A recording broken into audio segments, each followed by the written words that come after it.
Assalamualaikum warahmatullahi wabarakatuh. Selamat pagi, siang, dan sore seluruh mahasiswa Ekonomi Syariah semester 5 di mata kuliah Ekonomi Pembangunan.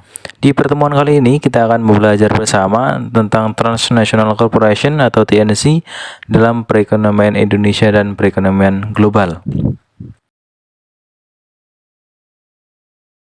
Adapun subbab pembahasan untuk pertemuan hari ini yaitu berkaitan yang pertama adalah definisi TNC, kemudian yang kedua adalah faktor pendorong TNC, yang ketiga adalah dampak TNC, dan yang keempat adalah investasi asing dan TNC di Indonesia. Oke, untuk yang pertama kita perlu mengenal terlebih dahulu apa itu TNC, apa itu MNC. Yang pertama, TNC atau Transnational Corporation adalah perusahaan transnasional, yaitu bisnis yang memiliki jangkauan global. Mereka adalah perusahaan yang beroperasi di lebih dari satu negara. Jadi misalkan ada sebuah perusahaan, dia itu adalah skalanya global dan dia mendirikan di berbagai negara sehingga disebut dengan Transnational Corporation. Nah, kemudian apa sih bedanya antara Transnational Corporation dengan Multinational Corporation? Pada dasarnya, kedua jenis perusahaan ini hampir sama, akan tetapi dia mempunyai perbedaan yang sangat signifikan. Jika perusahaan multinasional atau MNC, dia itu perusahaan yang beroperasi di banyak negara dengan manajemen terpusat di kantor pusat negara asal. Sedangkan untuk yang Transnational Corporation, dia juga beroperasi secara global namun tanpa sistem terpusat. Artinya setiap perusahaan di masing-masing negara mempunyai manajemen sendiri yang merupakan badan pengambil keputusan.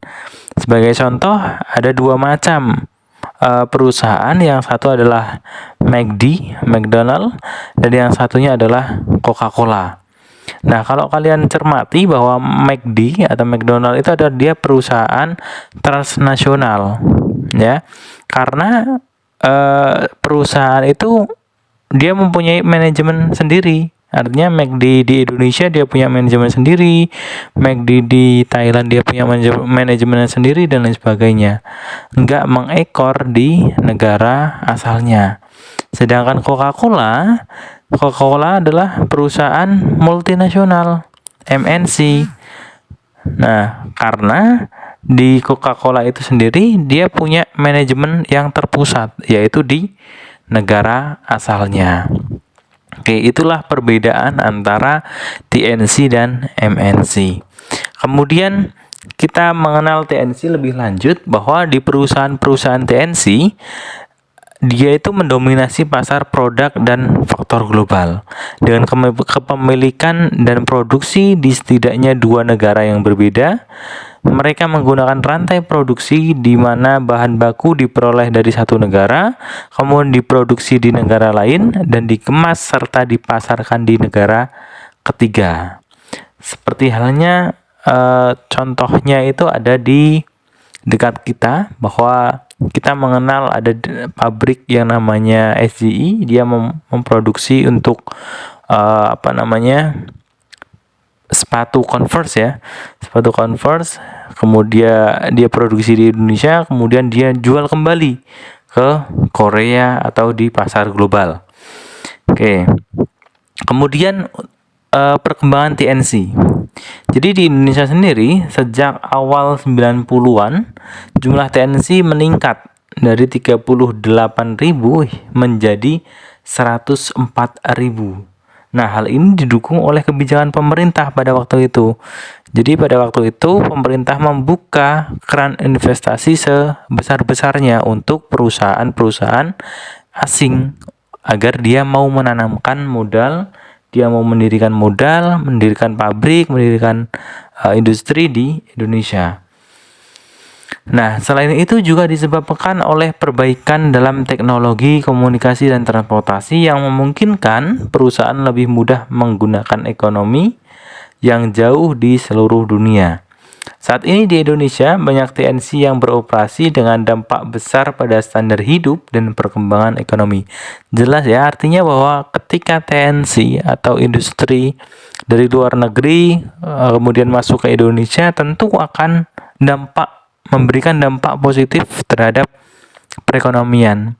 Sebagai contoh saja, dengan adanya pabrik di Temanggung tadi, ada SJI tadi, dia menyerap kurang lebih hampir 2.000 sampai 3.000 tenaga kerja, yang artinya bahwa dengan adanya pabrik tersebut akan dapat mengurangi jumlah pengangguran dan mampu menyerap tenaga kerja. Oke, kemudian faktor pendorong TNC. Ada berbagai macam faktor pendorong kenapa kok TNC itu dia dapat berkembang. Yang pertama adalah adanya potensi pasar dan pertumbuhan ekonomi. Nah, Indonesia memiliki populasi yang besar dan pasar yang berkembang. Bahkan Indonesia itu menjadi target utama, konsumen utama untuk pasar global. Karena selain jumlah penduduknya yang banyak, juga adanya daya beli yang tinggi dari seluruh penduduk Indonesia. Nah, hal inilah yang menjadi potensi kenapa kok TNC itu berkembang di Indonesia hingga saat ini. Nah, ketika TNC itu berkembang, artinya jumlahnya itu semakin tahun semakin banyak, maka akan juga memberikan dampak terhadap pertumbuhan ekonomi. Nah, pertumbuhan ekonomi yang stabil juga menjadi daya tarik bagi perusahaan global. Ketika keadaan ekonomi suatu negara itu dia stabil, nggak terlalu banyak gejolak ekonominya, maka perusahaan asing itu nggak ragu untuk menanamkan modal ataupun mendirikan bangunan, mendirikan industri, mendirikan pabrik di Indonesia. Kemudian yang kedua adalah adanya sumber daya alam dan sumber daya manusia yang potensial bagi perusahaan asing. Jadi seperti yang kita tahu bahwa Indonesia dengan berbagai macam kekayaan sumber daya alamnya, dan juga nggak cuma sumber daya alamnya, tapi juga ada sumber daya manusia yang melimpah.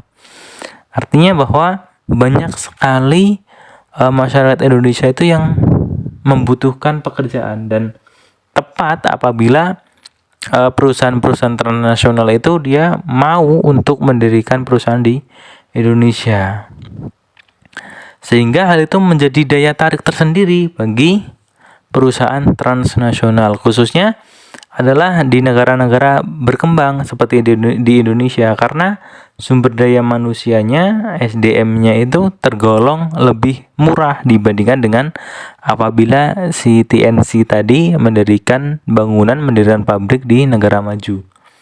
Oke, kemudian yang ketiga adalah ketentuan investasi. Jadi hal ini berkaitan dengan kebijakan pemerintah, bagaimana dia menarik investasi dari luar negeri dan memberikan kemudahan investasi dari luar negeri. Nah, sehingga seperti yang kita pahami, beberapa waktu lalu pemerintah mengeluarkan yang namanya Omnibus Law.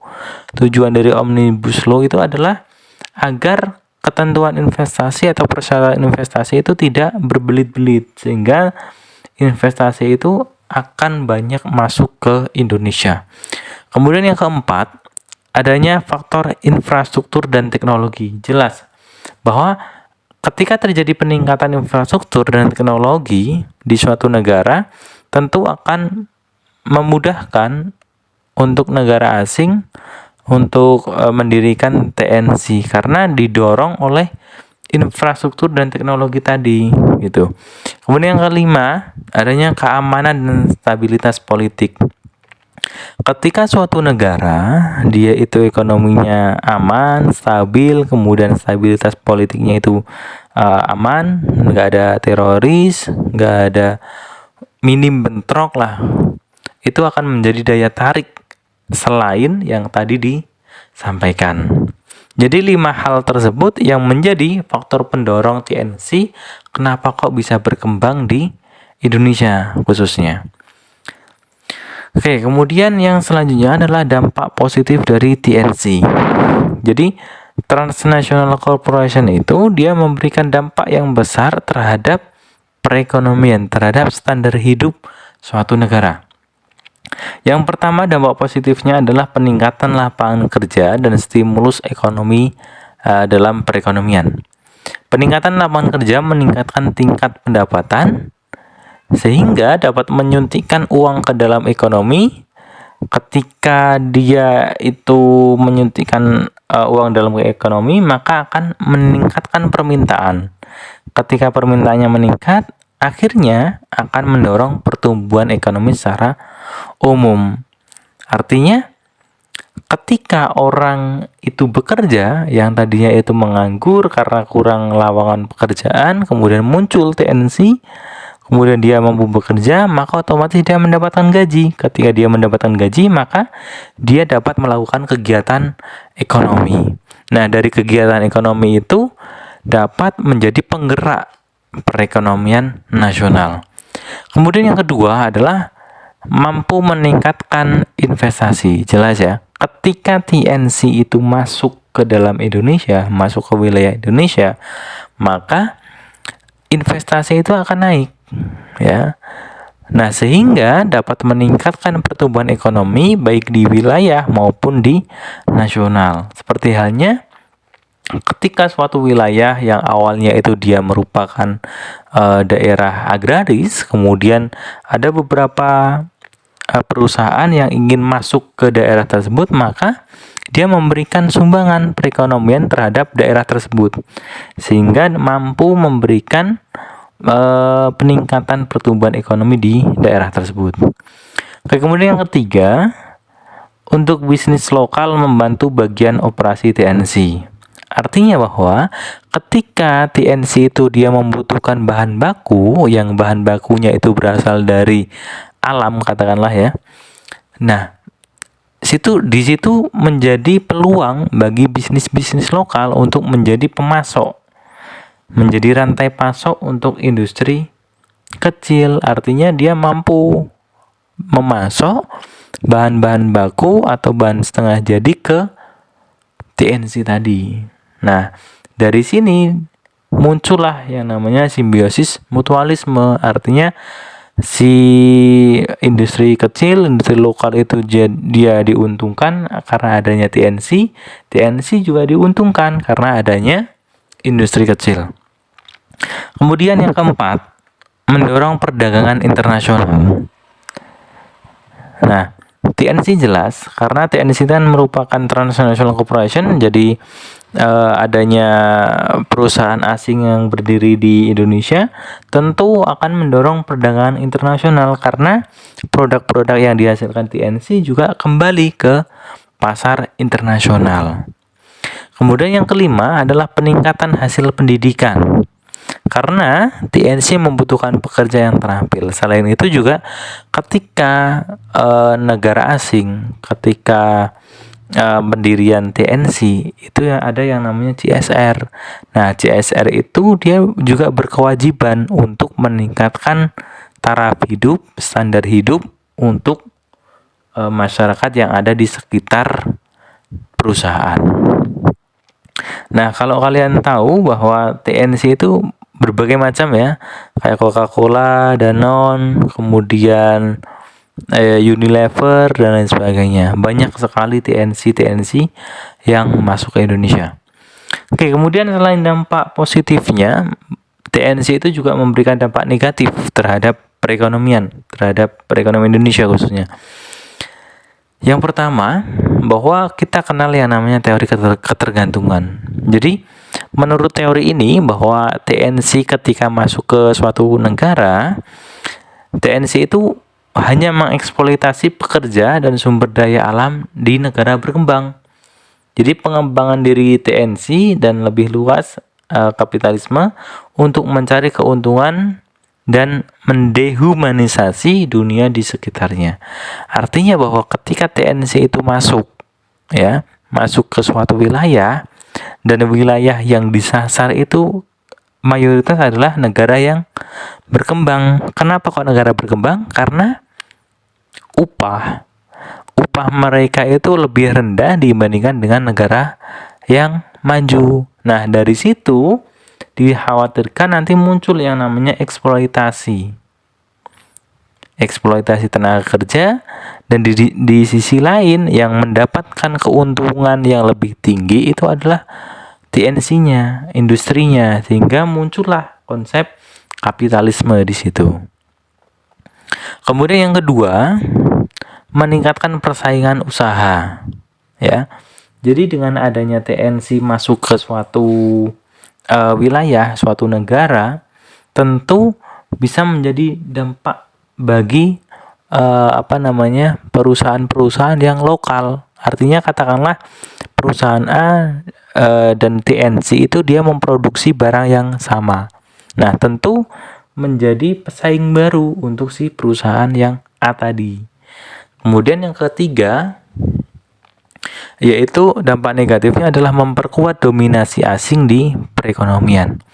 Nah, ini juga perlu hati-hati bahwa apabila suatu negara itu perekonomiannya itu didorong atau didukung oleh perusahaan-perusahaan TNC, multinasional, perusahaan asing, investasi asing, itu akan sangat riskan ketika terjadi gejolak ekonomi global.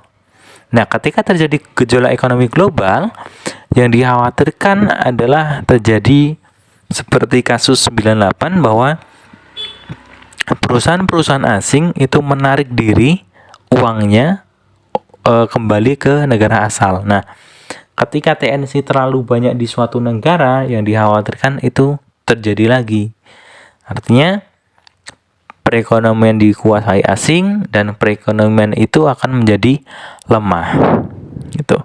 Kemudian ketika terdapat dampak negatif tadi, bagaimana solusi untuk mengatasi dampak negatif? Yang pertama, solusi dari pemerintah itu dapat meningkatkan daya saing industri lokal. Artinya kita nggak perlu mengandalkan TNC untuk meningkatkan perdagangan internasional, meningkatkan ekspor kita. Akan tapi kita juga bisa untuk melakukan ekspor sendiri. Dengan cara apa? Dengan cara meningkatkan daya saing untuk industri lokalnya. Kemudian yang kedua adalah meningkatkan perlindungan konsumen. Jadi dampak TNC itu kan dia masyarakatnya, ketika TNC itu berdiri di suatu negara, di suatu wilayah, maka otomatis masyarakat di wilayah tersebut sangat bergantung kepada TNC, ya kan? Nah, TNC itu kan dia belum tentu akan selamanya di situ. Bisa jadi dia akan berpindah ke wilayah yang notabene upahnya itu lebih rendah. Nah, ketika hal itu terjadi, maka pemerintah itu harus membuat regulasi bagaimana caranya untuk melindungi konsumen, melindungi masyarakatnya, sehingga tidak terjadi PHK besar-besaran. Kemudian meningkatkan transparansi dan akuntabilitas MNC atau TNC. Artinya bahwa TNC atau MNC yang masuk ke wilayah Indonesia itu harus benar-benar yang dia itu prospek. Dia itu bisa bertahan untuk dalam jangka waktu yang lama. Dia dengan dilihat apanya? Dilihat dari akuntabilitasnya, laporan keuangannya, kemudian misinya gimana, dan lain sebagainya. Sehingga tidak memberikan dampak negatif terhadap masyarakat khususnya. Oke, kemudian ada suatu paham yang dia itu nggak setuju dengan ada yang namanya TNC. Yang pertama, kritik terhadap TNC itu yang pertama adalah eksploitasi pekerja.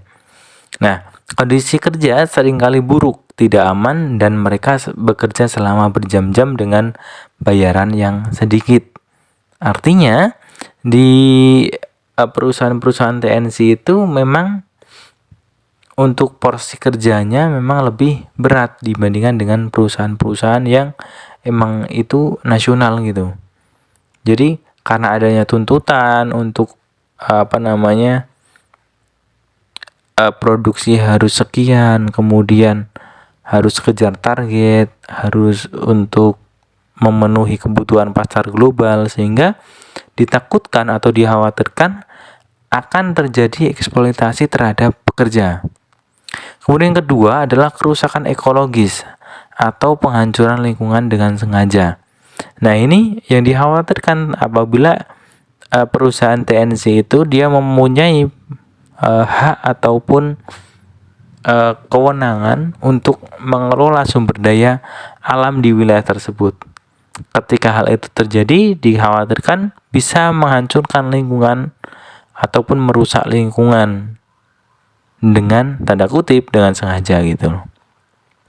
Kemudian yang ketiga, adanya pengusiran penduduk asli.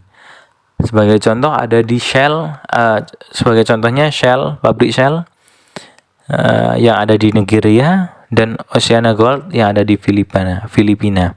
Jadi awal mula TNC itu kan dia mempekerjakan untuk penduduk lokal, ya. Mayoritas penduduk lokal dipekerjakan di situ. Kemudian setelah settle, setelah perusahaan tersebut itu mapan, katakanlah ya, perusahaan-perusahaan itu mengurangi untuk penduduk lokal. Jadi dia pekerjakan lagi untuk penduduk asalnya. Nah, sehingga ketika terjadi hal tersebut, justru masyarakat lokal atau masyarakat sekitar itu tidak merasakan dampak positif dari TNC tadi, seperti halnya yang ada di Nigeria dan di Filipina. Kayak kemudian yang keempat, pelanggaran hak asasi manusia. 100.000 orang mencari pengobatan medis setelah limbah beracun dibiarkan di sekitar kota Abidjan, Pantai Gading pada Agustus 2006. Oke, jadi memang apabila tidak ada pengawasan khusus terhadap perusahaan TNC, itu dikhawatirkan akan dia semena-mena, dia tidak mengolah limbahnya, dia membuang limbahnya ke tempat yang tidak disediakan, artinya tempat yang tidak seharusnya gitu kan. Kemudian yang kelima adalah sedikit loyalitas terhadap negara. TNC akan pindah ketika biaya tenaga kerja lebih murah di tempat lain. Nah, ini yang sangat dikhawatirkan ya di Indonesia.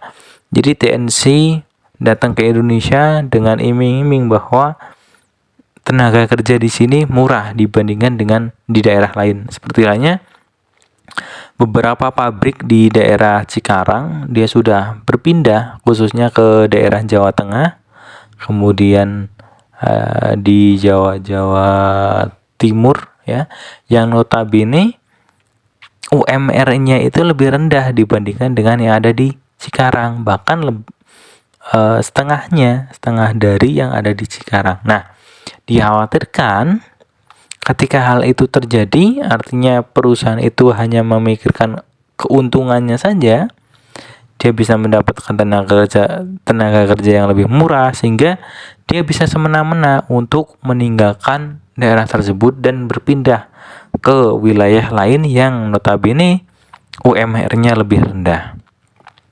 Kemudian yang keenam, dapat menyesatkan konsumen berpikir greenwashing. Artinya bahwa greenwashing itu bentuk praktik tipuan pemasaran melalui pencitraan palsu dari pemasaran hijau. Sebagai contoh, misalkan perusahaan TNC datang ke Indonesia, kemudian dia membawa embel-embel bahwa ini perusahaan adalah perusahaan yang cinta lingkungan, perusahaan hijau, perusahaan yang memperhatikan ekologis, tapi pada jalannya dia justru melakukan perusakan terhadap lingkungan. Nah, itu beberapa kritik terhadap perusahaan TNC. Oke, kemudian perkembangan TNC di Indonesia. Menurut data dari BKPM, jumlah perusahaan transnasional di Indonesia terus meningkat dari tahun ke tahun. Mulai dari tahun 2019 hingga tahun 2023, peningkatan itu nampak signifikan ya. Artinya tiap tahunnya mengalami peningkatan, dan pada tahun 2023 jumlah TNC atau MNC yang beroperasi di Indonesia mencapai 13.219 perusahaan. Jumlah ini meningkat 10,9% dari tahun sebelumnya yang mencapai 11.990 perusahaan. Artinya memang perkembangan TNC di Indonesia itu tinggi dan Indonesia menjadi negara yang potensial untuk pendirian TNC. Oke, kemudian korporasi dunia yang hengkang dari Indonesia. Dari data yang sebelumnya saya tampilkan bahwa perkembangan TNC di Indonesia selalu mengalami peningkatan, akan tapi ada beberapa perusahaan TNC yang justru hengkang dari Indonesia. Oke. Sejumlah perusahaan multinasional menghentikan produksinya di Indonesia dalam beberapa tahun terakhir. Penutupan jadi langkah efisiensi di tengah ketidakstabilan ekonomi global. Yang pertama ada Pepsi. Perusahaan ini berasal dari Amerika Serikat. Dia bergerak di bidang makanan dan minuman, dan jumlah tenaga kerja yang bekerja di situ dia tidak disebutkan di sini. Pepsi keluar dari Indonesia pada tahun 2019. Kemudian ada Nissan juga, asalnya dari Jepang, perusahaan otomotif, kurang lebih 830 orang dan satu pabrik. Ketika Nissan ini pergi pada tahun 2019, tentu dia memberikan luka terhadap 830 orang ini. Ya, 830 orang ini dia menjadi pengangguran baru, ya kan. Kemudian Ford, ini juga perusahaan otomotif juga, berasal dari Amerika Serikat, kurang lebih 35 orang, 44 dealer. Kemudian ada Panasonic, Toshiba, General Motor. Ini dari Jepang, Toshiba Jepang, General Motor dari Amerika. Artinya ada beberapa perusahaan-perusahaan yang notabene itu dia perusahaan yang besar, ya udah beroperasi di Indonesia, perusahaan TNC, dan dia itu justru menarik diri, artinya hengkang dari Indonesia. Nah, ada beberapa alasan kenapa perusahaan-perusahaan tadi itu hengkang. Yang pertama, adanya ketidakstabilan politik, ya. Karena pada waktu itu pada 2016, 2015 sampai dengan 2019 ini kita diisukan dengan adanya krisis ekonomi global, ya. Krisis ekonomi global, kemudian adanya kekurangan untuk kalah bersaing, ya. Artinya dia itu nggak laku lagi di Indonesia, menjadi faktor yang kedua. Kemudian efisiensi fasilitas produksi dan karyawan, faktor yang ketiga. Kontrak kerja sama komersial berakhir, biaya produksi mahal, dan adanya krisis global. Ini 6 faktor yang menjadi pendorong untuk korporasi dunia yang hengkang dari Indonesia. Oke, ini data lain bahwa ada beberapa TNC yang keluar dari Indonesia. Yang tadi ya, General Motor dari Amerika, dia menutup pabriknya di Bekasi, resminya itu pada tahun 2021. Penutupan pabrik ini disebabkan oleh berbagai faktor, termasuk persaingan yang semakin ketat dari produsen mobil Cina dan Jepang, serta biaya produksi yang tinggi. Ketika suatu perusahaan itu sudah berada di titik ini, maka mau nggak mau dia harus hengkang, dia harus menutup, sehingga tidak terjadi kerugian yang semakin besar. Kemudian ada Ford, perusahaan mobil asal Amerika, dia menutup pabriknya resmi di Jakarta pada tahun 2022. Penutupan ini disebabkan oleh alasan yang sama dari General Motor. Jadi karena adanya persaingan, dia nggak mampu bersaing lagi di Indonesia, karena ini merupakan mobil dari Amerika, ya, agak mahal juga. Kemudian ada PT Unilever Indonesia, produsen barang konsumen asal Belanda, memindahkan pabriknya di Tangerang ke Vietnam pada tahun 2023. Pemindahannya ini disebabkan oleh pertimbangan biaya produksi yang lebih rendah di Vietnam. Jadi seperti yang saya katakan bahwa perusahaan TNC itu dia nggak loyal. Artinya ketika dia menemukan potensi baru di negara lain atau di wilayah lain, dia bisa saja cabut dari negara itu, kemudian dia mendirikan di negara lain dengan alasan bahwa biaya produksinya lebih rendah. Nah, memang Vietnam ini menjadi negara yang paling aktif, artinya dia paling membuka perdagangan internasionalnya beberapa waktu belakangan ini. Dia membuka selebar-lebarnya untuk keran investasi di sana dengan upah yang minim. Kemudian ada yang keempat, ada PT Kraft Heinz Indonesia, produsen makanan dan minuman asal Amerika, memindahkan pabriknya dari Cikarang ke Malaysia pada tahun 2023. Pemindahan pabrik ini disebabkan oleh pertimbangan biaya produksi yang lebih rendah di Malaysia juga. Artinya dua hal yang di atas ini karena kalah bersaing, persaingan yang ketat, dan yang di bawah ini karena adanya biaya produksi, karena adanya pertimbangan biaya produksi. Oke, kemudian dari hal yang tadi bahwa ada beberapa perusahaan TNC yang keluar dari Indonesia, pada dasarnya pemerintah itu sudah membuka keran investasinya. Pemerintah Indonesia berkomitmen menciptakan iklim investasi yang kondusif serta kemudahan izin berusaha. Hal ini dengan ditandai dengan adanya Omnibus Law atau Undang-Undang Sapu Jagat, di mana inti dari Omnibus Law itu dia memangkas jarak untuk penanaman modal asing agar dia itu masuk ke Indonesia. Jadi kalau yang dulunya itu harus izin ke kabupaten, kemudian izin ke kecamatan, desa, dan lain sebagainya, dia pangkas semuanya. Jadi cukup satu pintu saja, kemudian dia bisa mendapatkan jawaban boleh atau tidak kayak gitu. Nah, meski demikian, data Bank Dunia menunjukkan bahwa kemudahan berusaha di Indonesia 2019 ada di peringkat 73. Turun satu peringkat dari posisi sebelumnya, akan tapi secara keseluruhan nilai Indonesia meningkat menjadi 1,42.